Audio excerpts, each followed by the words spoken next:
ಆಶಾ ನಿರಾಶೆ ಮಾಡಿ ಓಟ್ ಹಾಕ್ಸ್ಕೊತಾರೆ. ಯಾವ ಸರ್ಕಾರ ಸೌಲಭ್ಯಗಳಿಲ್ಲ. ಜಾತಿ ಪ್ರಮಾಣ ಪತ್ರ ಆಗಿರ್ಬೋದು, ಪ್ರತಿಯೊಂದು ದುಡ್ಡು ಸರ್. ಕಾಂಗ್ರೆಸ್ ನೋಡಿ ಸರ್, ಇವಾಗ ತುಂಬ ಅಲೆ ಇದೆ. ನಮ್ಮ ಸಂತೋಷ್ ಲಾಡ್ ಸಾಹೇಬರು ಕೆಲಸ ಮಾಡ್ತಾ ಇದ್ದಾರೆ. ವಿನೋದ್ ಅಸೂಟಿಯವರಿಗೆ ಈ ಸಲ ಗೆಲುವಿಗೆ ಚಾನ್ಸ್ ಇದೆ. 89% ಚಾನ್ಸ್ ಇದೆ ಸರ್. ಹುಬ್ಳಿ ಧಾರವಾಡ ಮತಕ್ಷೇತ್ರದ ಮತದಾರೊಬ್ರು ಇದ್ದಾರೆ ಸರ್. ಏನಂತೀರಿ? ಒಂದು ಕಡೆ ಪ್ರಹ್ಲಾದ್ ಜೋಶಿ ಅವರು, ಕಾಂಗ್ರೆಸ್ಸಿಂದ ವಿನೋದ್ ಅಸೂಟಿಯವರಿದು, ಏನಂತೀರಾ? ಈ ಸಲ ಯಾರು ಬರ್ಬೋದು, ಏನು ಕತೆ ಸರ್? ಹಿಂಗಿದೆ ಸರ್, ಈಗ ಜನಸಾಮಾನ್ಯರ ಸಮಸ್ಯೆ ಭಾಳ ಇದೆ. ಯಾಕಂದರೆ ಇವಾಗ ಕೆಲವರಿಗೆ ಉದ್ಯೋಗ ಇಲ್ಲ, ಕೆಲವೊಬ್ಬರಿಗೆ ಕೂಲಿ ಕೆಲಸ ಮಾಡ್ಬೇಕಂದ್ರೆ ಕೆಲಸ ಇಲ್ಲ. ಆಮೇಲೆ ಕಾರ್ಮಿಕರಿಗೆ ಅಂತೂ ಸಿಕ್ಕಾಪಟ್ಟೆ ತೊಂದರೆ ಇದೆ. ಆಮೇಲೆ ಪ್ರತಿಯೊಂದು ಬೆಲೆನ ಏರಿಕೆ ಆಗಿದೆ. ಬೆಲೆ ಅಂತೂ ಸಿಕ್ಕಾಪಟ್ಟೆ, ಅಕ್ಕಿಯಿಂದ ಹಿಡಿದು ಕಡಲೆಬೇಳೆ, ಗೋಧಿ, ಎಣ್ಣೆ, ಇವೆಲ್ಲ, ಪೆಟ್ರೋಲು, ಸಾಕಷ್ಟು ಬೆಲೆಗಳನ್ನು ಏರಿಸಿಬಿಟ್ಟಿದ್ದಾರೆ.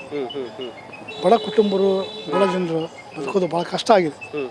ಯಾಕಂದರೆ ಇವಾಗ ಸಿಕ್ಕಾಪಟ್ಟಿ ಪ್ರತಿಯೊಂದು ನೀವು ಏನೋ ಸಾಮಾನು ತೊಗೊಂಡೋದ್ರೂ ನಾವು 500 ಬಡವ್ರು ತೊಗೊಂಡೋದ್ರೆ ಒಂದೇ ಕ್ಯಾರಿ ಬ್ಯಾಗಿನಲ್ಲಿ ತರಬೇಕಷ್ಟೇ. GST ಸಿಕ್ಕಾಪಟ್ಟೆ ಕಾಸ್ಟ್ಲಿ ಆಗಿದೆ. ಮುಂಚೆ ಥರ ಚೀಲ ಪಲ್ಲದ ತುಂಬ್ಕೊಂಬರಕ್ಕಾಗಲ್ಲ ಈ ಸಲ. ಇಲ್ಲ ಸರ್, ಒಂದು ಕ್ಯಾರಿ ಬ್ಯಾಗ್ನಲ್ಲಿ ತೊಗೊಂಬರ್ತೀವಿ ಅಷ್ಟೇ. ಇವತ್ತಿಂದ ದುಡಿಬೇಕು, ಇವತ್ತಿನ ಗಂಜಿ ನಾವು ತಿನ್ನಬೇಕಷ್ಟೇ. ಆ ಪರಿಸ್ಥಿತಿ ತಂದುಬಿಟ್ಟಿದ್ದಾರೆ ದೇಶದಲ್ಲಿ. ಯಾವ ಸರ್ಕಾರ ಸೌಲಭ್ಯಗಳಿಲ್ಲ. ಬಡವರಿಗಂತೂ ಯಾವುದು ಇಲ್ಲೇ ಇಲ್ಲ. ಏನಂತಂದರೆ ಮತದಾನ ಮಾಡುವಾಗ ಜನರಿಗೆ ದುಡ್ಡು ಹಂಚ್ತಾರೆ.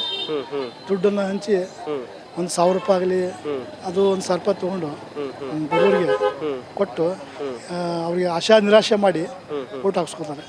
ಬಟ್ ಮತ್ತೆ ಆದಮೇಲೆ ನಾವು ಏನೋ ಬಡವರಿಗೆ ನಾವು ಕೆಲಸ ಬೇಕಂದರೆ ಒಂದು ಆಶ್ರಯ ಮನೆ ಆಗಿರ್ಬೋದು, ಯಾವುದೋ ಒಂದು ನಮಗೆ ಜಾತಿ ಪ್ರಮಾಣ ಪತ್ರ ಆಗಿರ್ಬೋದು, ಪ್ರತಿಯೊಂದು ದುಡ್ಡು ಸರ್, ಪ್ರತಿಯೊಂದು ಕಮಿಷನ್. ಈಗ ಹೇಳಿದ್ರ ಬಡವರಿಗೆಲ್ಲ ಸಮಸ್ಯೆ ಇದೆ. ಈಗ ಗ್ಯಾರಂಟಿಗಳೆಲ್ಲ ಬಡವರಿಗೆ ಅಂತ ಕೊಟ್ಟಿದ್ದಾರೆ, ಅದು ಎಷ್ಟು ಅನುಕೂಲ ಆಗ್ತಿದೆ ಸರ್? ಗ್ಯಾರಂಟಿ ಯೋಜನೆಗಳು ಇವಾಗ ಕೊಟ್ಟಿದ್ದಾರೆ ಸರ್ಕಾರದವರು ಸರ್.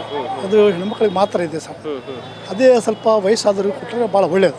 ಯಾಕಂದರೆ ಅವ್ರಿಗೆ ವೃದ್ಧಾಪ್ಯ ವೇತನ ಅದೆಲ್ಲ ಬರ್ತಾ ಇದೆ, ಅವ್ರಿಗೆ ಬರ್ತಾ ಇದೆ ಸರ್. ಕೆಲವೊಬ್ಬರಿಗೆ ಮಕ್ಕಳು ನೋಡೋಂಗಿಲ್ಲ. ಆಮೇಲೆ ಕೆಲವರಿಗೆ BP ಶುಗರ್ ಇರುತ್ತೆ. ಆಮೇಲೆ ಅವ್ರಿಗೆ ಕಷ್ಟ ಭಾಳ ಇರುತ್ತೆ, ಜೀವನ ಮಾಡೋದು ಕಷ್ಟ ಇರುತ್ತೆ. ಆಮೇಲೆ 1 ತಿಂಗಳು ಹಾಕಿದರೆ 2 ತಿಂಗಳ ದುಡ್ಡು ಹಾಕೋಲ್ಲ ಸರ್ಕಾರ. ಆ ಪರಿಸ್ಥಿತಿಯಲ್ಲಿ ಈಗ ಹೇಳಿದ್ರಲ್ಲ, ಈ ಸಲ ಸ್ವಲ್ಪ ಈ ಒಂದು ಹುಬ್ಳಿ ಧಾರವಾಡದ ಸ್ವಲ್ಪ ಬದಲಾವಣೆ ಆಗ್ತಿದೆ. ಕಾಂಗ್ರೆಸ್ ಪರವಾದಂಥ ಒಂದು ಅಲೆ ಇದೆ ಅಂತಲೇ ತಾವೇನು ಹೇಳ್ತೀರಿ ಸರ್? ಕಾಂಗ್ರೆಸ್ ನೋಡಿ ಸರ್, ಇವಾಗ ತುಂಬ ಅಲೆ ಇದೆ. ನಮ್ಮ ಸಂತೋಷ್ ಲಾಡ್ ಸಾಹೇಬರು ಕೆಲಸ ಮಾಡ್ತಾ ಇದ್ದಾರೆ. ಹೌದು, ಬಡವರ ಪರವಾಗಿ ಮಾಡ್ತಾ ಇದ್ದಾರೆ. ಅದು ಮಾತು ಗ್ಯಾರಂಟಿ, ಅದು ಕಾಂಗ್ರೆಸ್ ಆಗ್ಬೋದು. ವಿನೋದ್ ಅಸೂಟಿಯವರಿಗೆ ಈ ಸಲ ಗೆಲುವಿಗೆ ಚಾನ್ಸ್ ಇದೆ. ಚಾನ್ಸ್ ಇದೆ. Thank you sir. 99% ಚಾನ್ಸ್ ಇದೆ ಸರ್.